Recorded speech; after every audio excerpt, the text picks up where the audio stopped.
ආදරෙන් එකතු කරගන්නවා මගේ YouTube channel එකට.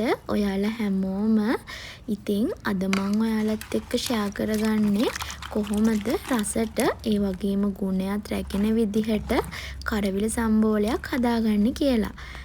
කරවිල කියලා කියන්නේ ගොඩාක් ගුණ එළවලුවක්. ඉතින් මේ කරවිල වලින් අපිට දියවැඩියාව පාලනය කර ගැනීම, ආහාර ජීර්ණ පද්ධතිය ක්‍රමවත් කිරීම වගේම හදවත් රෝග අවදානම අඩු කිරීම, පිළිකා රෝග වැළැක්වීම, රුධිරය පිරිසිදු කිරීම සහ චර්ම රෝග සුව කිරීම, අධික රුධිර පීඩනය පාලනය කිරීම කියන වාසි ගොඩාක් අපිට මේ කරවිල කෑමෙන් ලැබෙනවා. ඉතින් දැන් බලමු අපේ මේ කරවිල සම්බෝලය අපි කොහොමද හදාගන්නේ කියලා. මුලින්ම අපේ කරවිල ටික හොඳට සෝදලා පිරිසිදු කරගෙන මෙන්න මේ විදිහට චූටිවට ලියා ගන්නවා. ඊට පස්සේ චූටියට කපාගත්තු ලුණු ටිකක්, අම්මිරිස් ටිකක්, තක්කාලි ටිකක් එකතු කරගන්නවා. ඉතින් දැන් මේ එකතු කරගන්නේ රස අනුව ලුණු ටිකක්.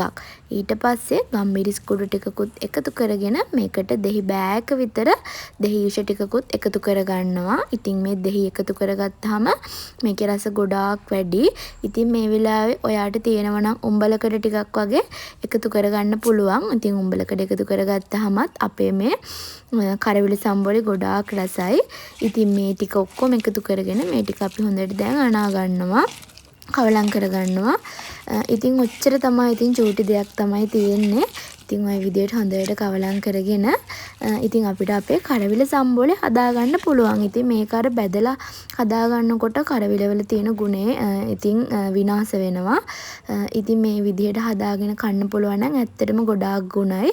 ඉතින් මේ තියෙන්නේ මම හදාගත්තු කරවිල සම්බෝලේ. ඉතින් වීඩියෝ එක හොඳයි නම් ලයික් එකක් දාලා කමෙන්ට් එකක් දාලා මාව සබ්ස්ක්‍රයිබ් කරගෙන යන්න කියලාත් මම ඔයාලගෙන් ආදරෙන් ඉල්ලනවා. ඉතින් ඔයාලා හැමෝටම සුබ දවසක්.